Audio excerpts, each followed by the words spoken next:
আমি চার্জে দিয়েছি এখন। তো এটা 2 ফিট বাই 2 ফিট ড্রোনটা আছে সাইজ, দেখতেই পাচ্ছেন এটা বাড়ির তৈরি।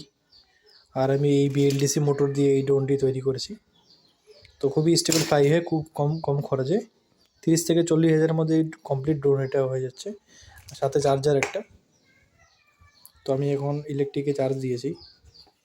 তো আমি বারবার অনেকে কমেন্ট করে যে ব্যাটারি কি চেঞ্জ করতে হয়? না, ব্যাটারি ওয়ান টাইম ইনভেস্ট। তো একবার ব্যাটারি লাগালে বারবার চার্জ করে ব্যাটারি দিয়ে ফ্লাই করতে পারবেন, কোনো অসুবিধা নেই।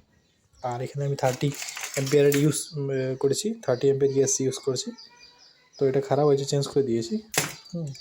তো এইসব ড্রোন কম খরচ হয়, কিন্তু একটু খরচ হয়, কারণ মোটর এসি কম রেট হওয়ার জন্য বারবার এগুলো খারাপ হতে হয়। তো এটা হেভি একটু লাগালে পরে অনেক দিন যাবে।